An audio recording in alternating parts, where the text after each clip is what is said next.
A lot of people in this house are very traditional.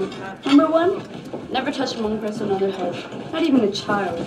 Hmong people believe that the soul resides on the head, so don't do that. Well, it sounds dumb, but fine. Yeah, and a lot of Hmong people consider looking someone in the eye to be very rude. That's why they look away when you look at them. Yeah. Anything else? Yeah, some Hmong people tend to smile or grin when they're yelled at. It's a cultural thing. It expresses embarrassment or insecurity. It's not that they're laughing at you or anything. God, you people are nuts. But the food feels so good, smells good too. Well, of course. It's Hmong food. Yeah. Okay. Can I come back for seconds? I missed Clint Eastwood's film Gran Torino when it came out in 2008, and I'm sorry I did. Because not only is it a strong, distinctly American story about race and redemption in America's crumbling neighborhoods, it has Asians in it. That's right, Asians, lots of them, in lead roles, and Asian Americans to boot, ones who speak English with American accents and actually seem like they might have been born in this country, in a movie from a major American studio, starring and directed by a major American movie star. It's just so exciting because it's one of those things that almost never happens. Of course, it's still about how a white person saves all the Asians, which is usually what happens in American movies when a white person is surrounded by non-white people. But hey, Asians!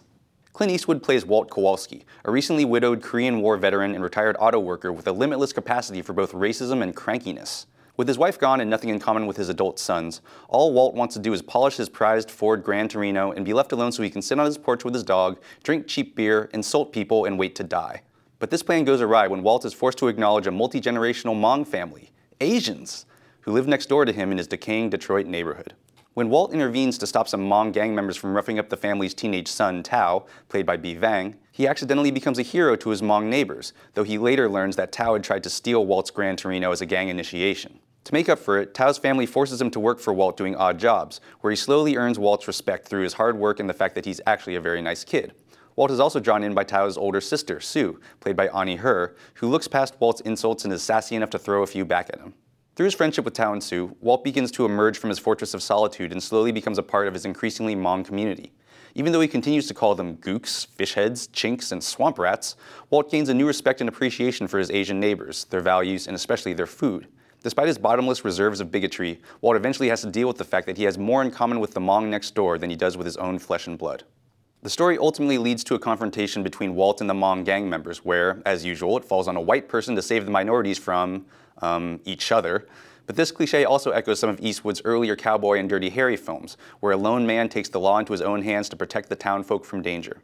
Throughout Gran Torino, Eastwood is constantly tweaking and playing with his own persona in a way that's surprisingly funny, kind of showing what it would be like if one of his gruff and tough characters from the past got old, grumpy, and bigoted as the world and its values moved on without him. Amazingly, Gran Torino is on its way to becoming Clint Eastwood's highest-grossing international release ever, even beating Watchmen in its opening weekend in a few countries. How could this be? Maybe it's because Gran Torino, despite its modest scope, speaks volumes about America, as do so many of Eastwood's films. As a cowboy or a vigilante, Clint Eastwood has embodied American strength and justice for decades. But Gran Torino is about how a person, or maybe a country, with a history of violence, even heroic violence, can be haunted by the crimes committed in war.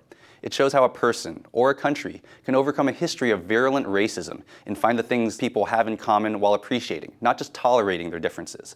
It's about how a person, or a country, that's told the world it doesn't give a damn what anyone thinks, can become a good neighbor and even a protector.